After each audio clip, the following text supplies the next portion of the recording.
the Dharma talk delivered by Venerable Silananda at the Tathagata Meditation Center, San Jose, California, special retreat of November 1998. Today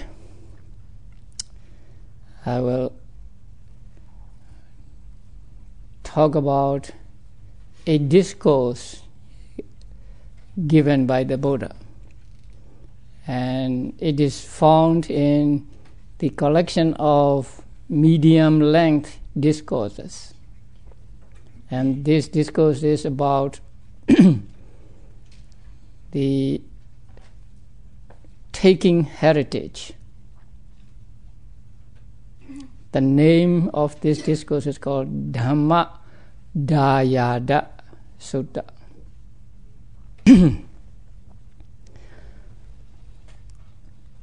Now, you know, Buddha's teachings are divided into three main divisions. The first one is the rules and regulations for monks and nuns, and the third division is higher teachings or Buddhist psychology and philosophy. But the second division, which is the largest, contains the discourses given by the Buddha to both lay people and monks. And they are the popular teachings of the Buddha, and most people know what most people know about the Buddhism comes from these discourses. And as you know, the majority of these discourses begin with the usual words "Evam me sutang," thus have I heard. And in almost every sutta,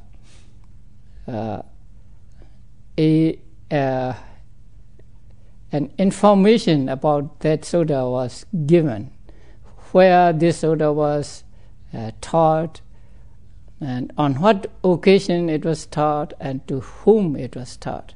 So most discourses contain these informations. Take for example the discourse on the benefits of being a recluse. Now that sutta was taught by the Buddha as a response to the question put to him by King Ajatasaddu. That is a fairly long discourse, and so it is included in the collection of long discourses. Those of you are familiar with the blessing discourse, Mangala Sutta. So Mangala Sutta was given by the Buddha, delivered by the Buddha, because a deity came to him during the night and asked him to teach him the blessings. So it was at the request of that deity that Buddha taught the blessings. And there are other suttas where no occasion for delivering the discourse was given. So Buddha just talked to the monks. And this sutta belongs to that second category. So nobody asked the Buddha to deliver this discourse, and there was no occasion for delivering this discourse, but Buddha just came and then talked to the monks. The daily schedule of the Buddha, the first part of the night was reserved for monks. So during that time, monks went to him, asked him questions or requested him to give a meditation subject, and so on. So that time, that period was reserved for monks. And so it must be at such a time, such a period, that Buddha delivered this discourse, because and also during the time of the Buddha, monks assembled in the Dhamma hall and maybe waited for the Buddha, and they always have a seat prepared for him. So he just went into the assembly and then called the monks and then taught what he wanted to teach. This is Buddha first got the attention of the monks by calling them, "O monks." And the monks always responded by the words "Bhadante." It is like the word "bhante." So they responded as "Your Reverence." And then Buddha taught. First thing Buddha said was, "Monks, be my heirs in Dhamma, not my heirs in material things." That means be the takers of Dhamma heritage and not the takers of material heritage. So by this sentence, Buddha wanted his disciples to take the Dhamma heritage, not the material heritage from him. Buddha also gave reasons why he wanted his disciples to be heirs in Dhamma and not heirs in material things. And then he again taught or exhorted them to be heirs in Dhamma with an example. Then after teaching with an example, Buddha got up and went back to his chamber. And when Buddha left, the Venerable Sariputta continued the teaching. So this sutta contains teachings of two teachers, of the Buddha and of the Venerable Sariputta. His disciples to be heirs in Dhamma. Now, what is the Dhamma heritage? What does Dhamma mean here? Now we meet the word Dhamma again. It tells us that there are two kinds of Dhamma here and two kinds of material things. Two kinds of Dhamma are the real Dhamma or the direct Dhamma and indirect Dhamma, or the real Dhamma and roundabout Dhamma. And the material things also are of two kinds, the direct material things and indirect material things, or the real material things and roundabout material things. Since Buddha was very emphatic, very clear, he does not say just be my heirs in Dhamma.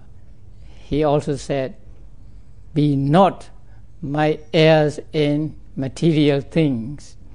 So he is very specific. So now we must understand the Dhamma, the direct Dhamma and the indirect Dhamma. These are for the realization of the Four Noble Truths, or for the eradication of mental defilements. And when a person gets enlightenment, then at that moment of enlightenment, a type of consciousness arises in his mind, and that type of consciousness is called the path consciousness. And that consciousness has the power to destroy mental defilements, at the same time taking Nibbana as object. And that path consciousness is immediately followed by fruit consciousness. it is said that there are 2 or 3 moments of fruit consciousness following one moment of path consciousness.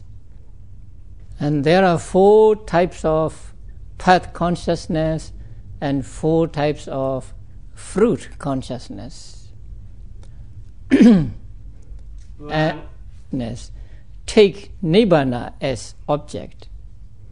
So 4 types of path consciousness, 4 types of fruit consciousness, and their object Nibbana came to be called the 9 supramundane states, or 9 supramundane dhammas.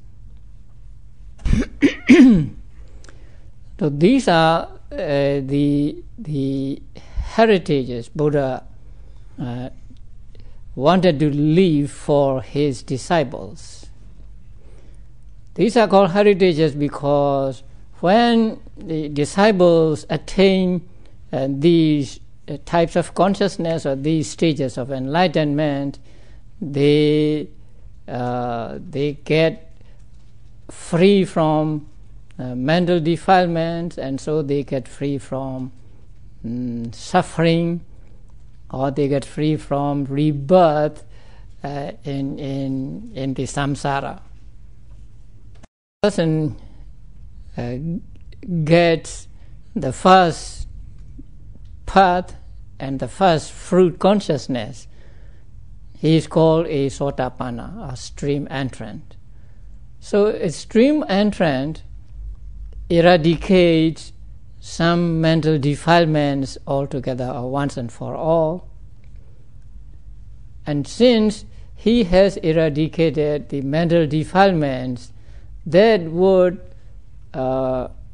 bring him down to 4 woeful states.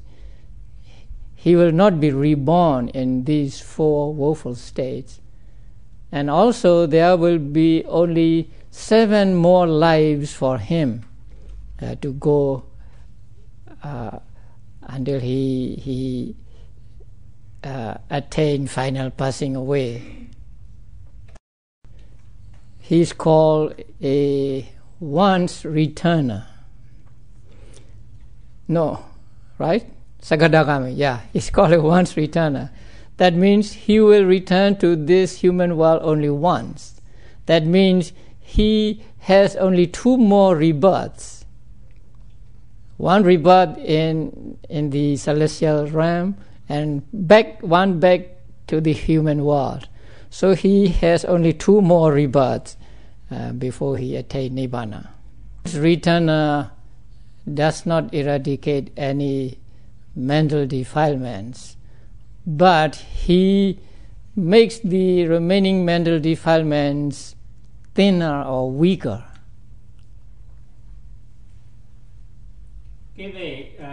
Person reaches the 3rd stage, or the 3rd path and fruition consciousness. He is called a non-returner. That means he will not return to this world of human beings and lower celestial beings. So he will be reborn in the world of Brahmas. So he will have rebirth as a Brahma, and he may have only 1 rebirth as a Brahma, or 2, 3, 4, or 5 rebirths as Brahma. And this non-returner eradicates sensual desire and ill will. The person reaches the 4th stage, he is called an arahant. So an arahant eradicates all the remaining mental defilements. Since he has eradicated all the mental defilements, there is no more rebirth for him. Be my heirs in Dhamma. He wanted us to attain one of these states. The 4 fruits and Nibbana, altogether 9, are called direct Dhamma here. the indirect Dhamma is the meritorious deeds done with the expectation of getting out of this round of rebirths. Now, when we do meritorious deeds, sometimes we direct our minds to getting out of this round of rebirths, and sometimes people may turn their minds to just getting the worldly benefits, worldly results. So the meritorious deeds done with the intention of getting out of this round of rebirth is called here indirect Dhamma, because these meritorious deeds we do with the intention of getting out of the samsara will ultimately or gradually take us to the realization of the direct Dhamma. So they are not the direct Dhamma, but they can lead us to the direct Dhamma. So they are called indirect Dhamma. Be my heirs in Dhamma, he included this indirect Dhamma in the Dhamma. So by this exhortation, Buddha wanted us to do meritorious deeds with the intention of getting out of samsara and ultimately to gain enlightenment. Do meritorious deeds, we must be careful that we make aspiration for getting out of this samsara or for realization of nibbana, and not for worldly gains such as longevity or prosperity or beauty and others. So when meritorious deeds are done with the intention of getting out of this samsara, these meritorious deeds can gradually lead us to the realization of the true Dhamma. Dana, make offerings, or when you keep precepts, or when you offer flowers, perfumes and others to the Buddha and others, then you should direct your mind to Nibbana, or the realization of the Four Noble Truths. And also the jhanas people attained through the practice of samatha meditation. Also, when they are directed to the attainment of nibbana, then they can lead those to that attainment. But if people practice and get jhana with the intention of worldly benefits, then they will get worldly benefits only, and not the ultimate benefit of getting out of this samsara. Kinds of material things. First one is the direct material thing, and second the indirect material thing. So here material things means the four requisites that monks receive.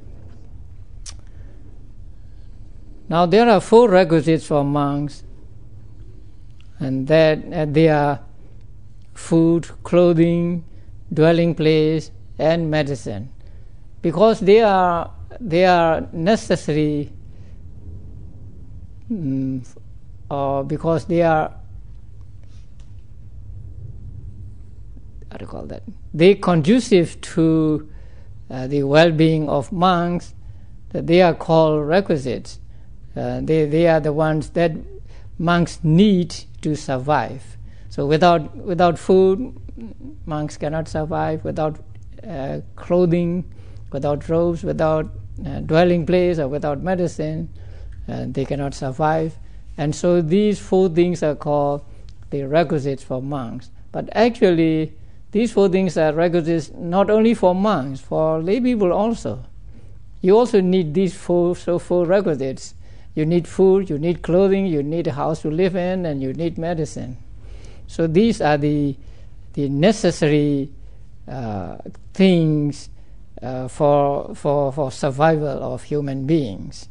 Now here, the material things means these four requisites that monks get. These requisites to the monks, lay people. But here, these requisites are called Buddha's heritage. That means Buddha's things, Buddha's possessions. It is because Buddha allowed monks to accept the requisites offered by lay people, and Buddha allowed lay people to offer requisites to monks. So, although these requisites are actually given by lay people, these are called Buddha's things or Buddha's heritage. Direct material things is, again, meritorious deeds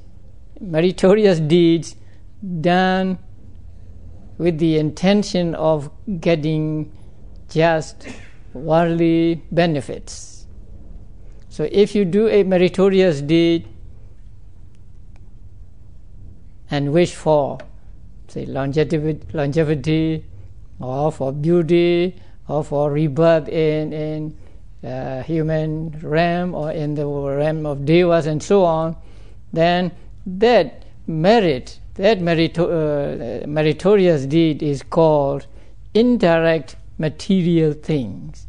Because although they are meritorious deeds, not things, they lead ultimately to getting these material things.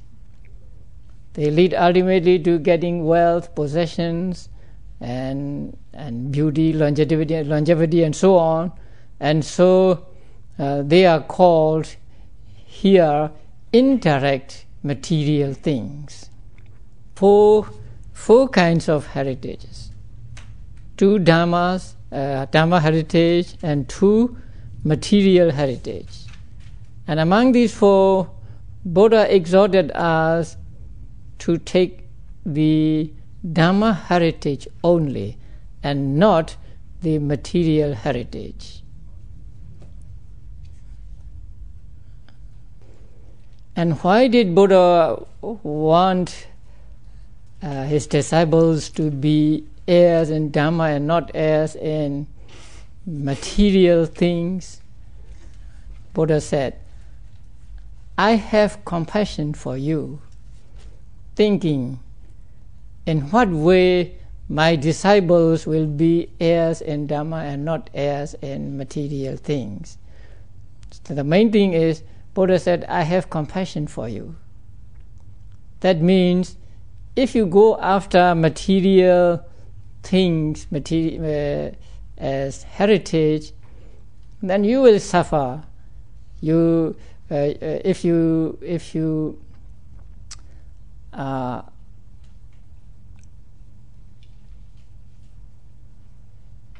go for the material things only, then you will do anything. You will break rules, and you will use means, whether just or unjust, or you will use means forbidden by the Buddha to get material things, especially for monks. And so when you get material things, then you will be attached to them, and so the attachment to the material things will take you down to the four woeful states. And even though you are not attached to these material things,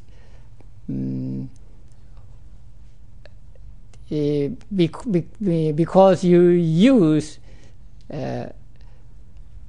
unlawful means to acquire these material things, you will go down to four woeful states. So the path of material gains is actually the path to suffering. And so Buddha had compassion for his monks, and so he exhorted them not to follow the path of material gains, but to follow the path of Dhamma. So this is one reason why Buddha wanted his disciples to be heirs in Dhamma, because he had compassion for them, and he did not want them to go astray and to resort to means that are forbidden by him. Another reason why he exhorted monks to be heirs in Dhamma, and that is, if monks are heirs in material things and not in Dhamma, then they will be censured by people. They will be reproached, saying, although these monks are the disciples of the Buddha, they do not take the advice of the Buddha, and they go after material things and so on.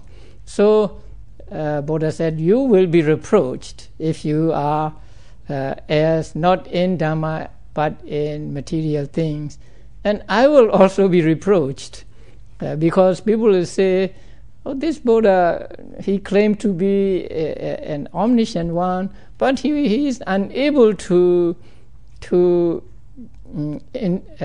teach his disciples to be heirs in Dhamma.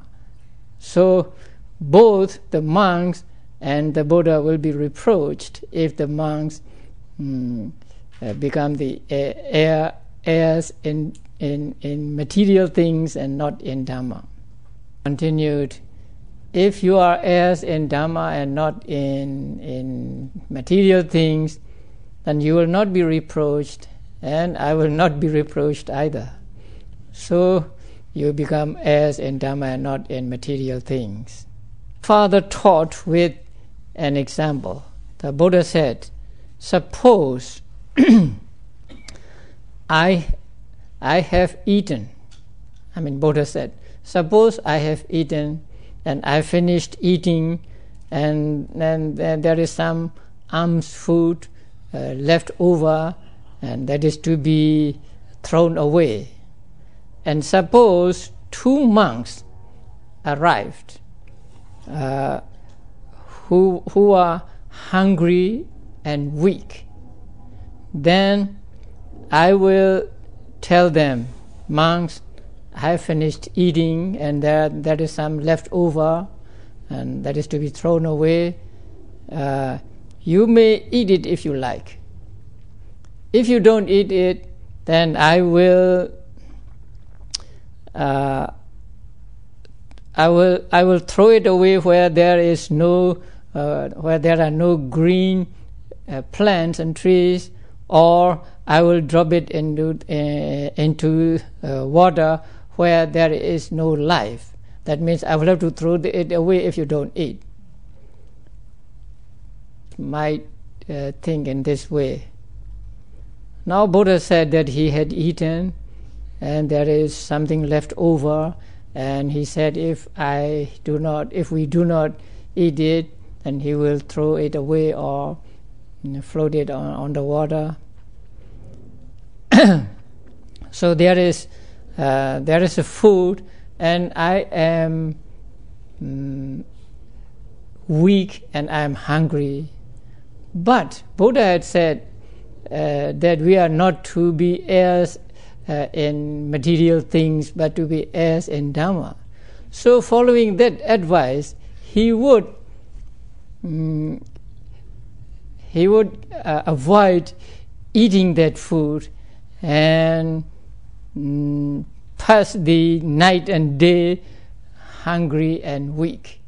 So that is the first monk. So he will not take the food, because taking the food means taking the material things heritage. Now the second monk, he thought differently. Now there is a food Buddha had eaten, and there is the food left over. And if I do not eat it, Buddha will throw it away.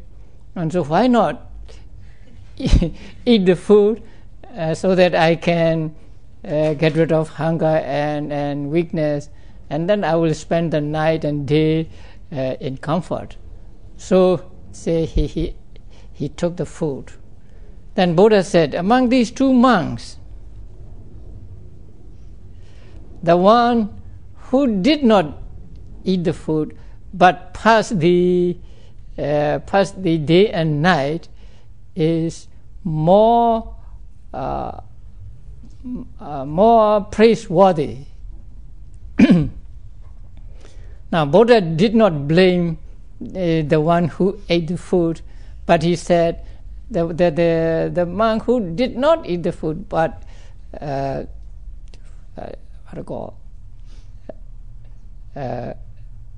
avoid eating the food and spend the night with hunger and weakness. So that monk is more praiseworthy. So both monks are praiseworthy, but the first monk is more praiseworthy than the others, because when they passed the night and day, they did not pass idling. They passed the day and night in meditation. So both were good monks, but Buddha said the first monk is more praiseworthy than the second monk. So why was the first monk more praiseworthy than the second one? Buddha said his practice of refusing to eat the food will help him in the future to practice fewness of wishes, to practice contentment, to practice scraping away mental defilements, and to be easy to support, and to arouse energy when he is discouraged or when he is low in spirits. That monk is tormented by thoughts of getting more and more. So when such thoughts arise in him, he could admonish himself, saying, you even give up eating the food and you spend the night hungry and weary at that time. So why can you not resist this, to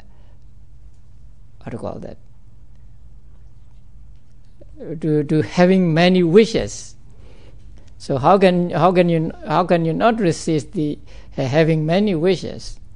And also, he may sometimes become not content with what he has. He may want more things for himself, and then he can admonish himself, like saying himself, you even relinquish eating food on that occasion, and why not can you be content this time, and so on. So he can use that practice or that incident as a means for admonishing him when he is attacked by such thoughts of desire and thoughts of discontentment or thoughts of mental defilements. So that is why this monk is said to be more praiseworthy than the other monk. To have few wishes, to be content, to scrape mental defilements away, and to be easy to support, and to be energetic. So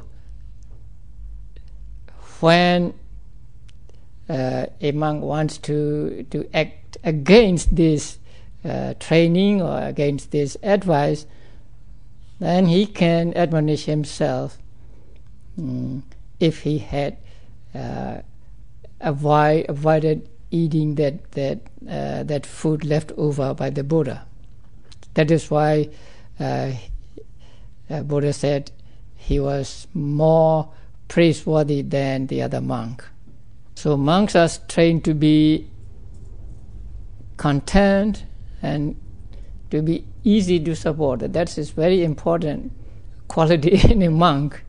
So if a monk wants this and that and he is not satisfied with just what he has, he causes suffering to himself as well as to those who support him.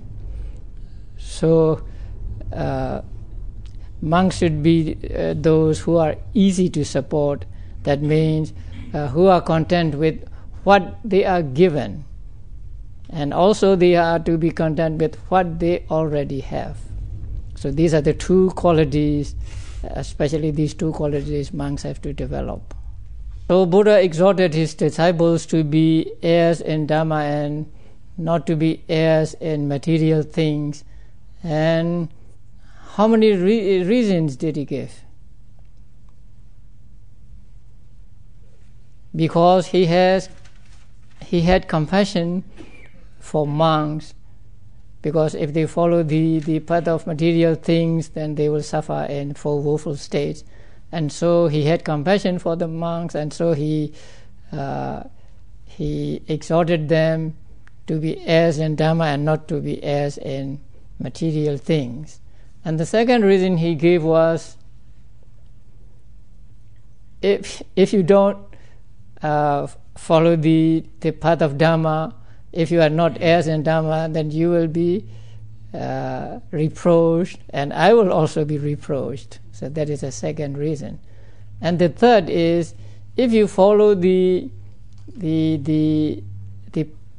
path of Dhamma, if you are not an heir to material things, then you can admonish yourself later when thoughts of greed, thoughts of craving and others come to torment your mind. So for these three reasons, Buddha exhorted his disciples to be heirs in Dhamma and not in material things. Okay, Buddha did not want us to be heirs in material things. But does that mean that we must not accept any requisites at all? Without the requisites, we cannot survive. So we have to accept, we have to have these requisites.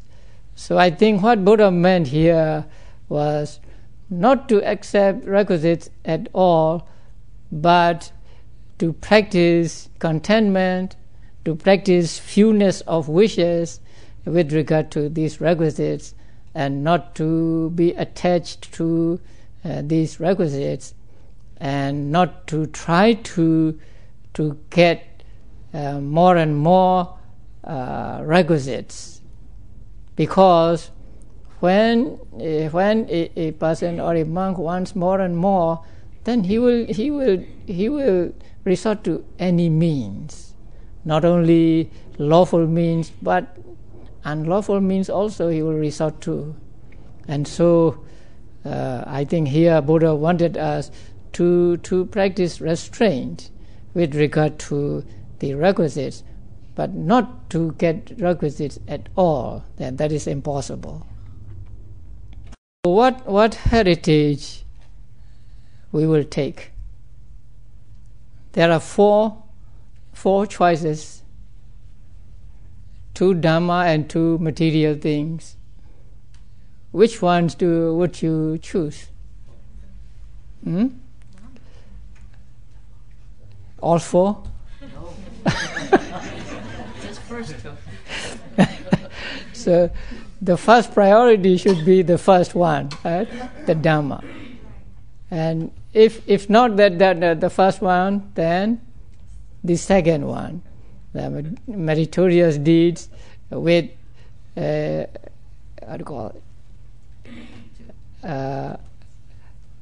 with inclination to get out of the samsara, And the third one is not for you.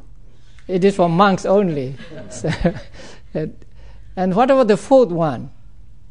Doing meritorious deeds with the intention of getting worldly results. That's all of us. Most of us. So now the best thing is the first one, right? And the next best thing is second one. And then the best thing after that is, I think, the fourth one. Now, once my preceptor, not Mahasishyara, he was another teacher, my preceptor, he was a very famous preacher. So in one of his preachings, he said, even if you cannot do the meritorious deeds, inclining towards the getting out of samsara, you may even do the last one. Because it is better than doing no merit at all. So, and he gave us a analogy. Suppose you are drowning, and there is a carcass of an animal near you. What will you do? You will hold on to it, or you will let yourself drown. So, when you are drowning in the samsara, so even that may be good for you, if there is no other thing. I mean, so although the merit with the intention of getting out of samsara is to be preferred, sometimes if we cannot get that type of merit, then we may get the other type of merit. Because this merit which leads us back into the samsara, but it will lead us to better existences or better lives, and so we can change ourselves when we get to the better lives, and we can acquire meritorious deeds with the intention of getting out of the samsara. So, since the fourth one is also a type of merit, it is preferable to not doing merit at all.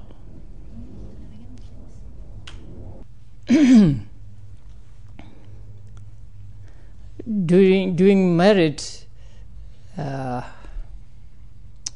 with the intention of getting worldly results is better than not doing merit at all. That is what I said. I see. Thank you. Okay. So now we are practicing vipassana meditation. So what heritage are we taking? The first one? We are trying to take the first one. Right? Yeah. And the second one, I think vipassana is also a meritorious deed. And when we practice vipassana, we direct our minds to getting rid of samsara, right? To getting rid of mental defilements. So I think we are taking the second heritage also. So I think we are the dutiful followers, dutiful disciples of the Buddha.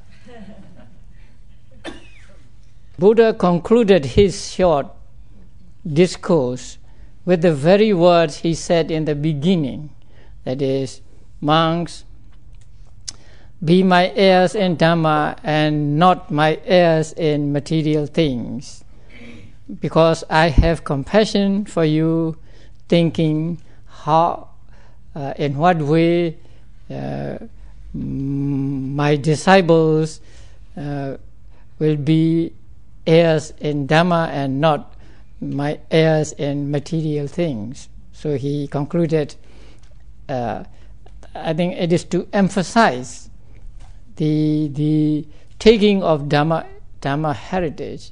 So he concluded his short talk with the very words he said in the beginning.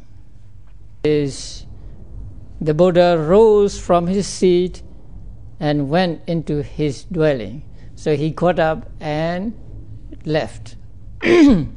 So when the Buddha left, it was the responsibility of the chief disciple to continue his teachings. So Sariputta took up the teaching and gave a talk to the monks. Because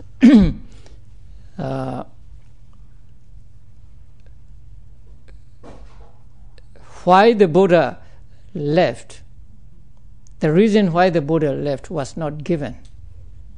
But in some discourses, the reason was given. Sometimes Buddha got up and left saying, I have an ache in my back, and so I want to relax. And then he would leave. But here Buddha did not say anything, so he didn't suffer any backache here. To give chance to the Venerable Sariputta to teach the monks, so he left. And the Venerable Sariputta addressed the monks saying, "Friend monks," or "Friends monks." Then they replied, "Friend." Now there is a difference between the Buddha and the disciples. When the Buddha addressed the monks, Buddha just say, "Oh monks," and then they would say, "Venerable Sir." But when a disciple like Sariputta addressed the monks, he said, "Friends monks," not just monks. So he used the word friends. And then they responded with the word friends again, "Oh friend." So during the time of the Buddha, monks call each other, let's say, friend. In Pali, auso. So whether the monk is older than him or younger than him, they would address him as friend. But after the death of the Buddha, it was changed. And a younger monk never called an older monk friend. We call Bhante or Venerable Sir. And the older monk or younger monk also, that means a friend. So during the time of the Buddha, this different form of address was not introduced yet. So only after the death of the Buddha, actually Buddha gave instructions to monks that after my passing away, you should address the younger monks should address older monks by the word Bhante, and older monks should address the younger monks by the word Auso. That means the Venerable Sir and friend. That's in Vinaya. Yeah, that's in Vinaya. So here, the Venerable Sariputta said, "Friends, monks," and then they said, "Friends." That there may be those who are younger than the Venerable Sariputta in the audience, but they just say friend. So I got the terms now. Oh. Này các pháp hữu, này các pháp hữu. And so Sariputta, the Venerable Sariputta continued the Dhamma talk, teaching them about the three kinds of seclusion, and then telling them the evil states that are to be abandoned, and also telling them that there is a way, a middle way for the abandonment of these mental defilements. So we will hear Sariputta tomorrow, what he said.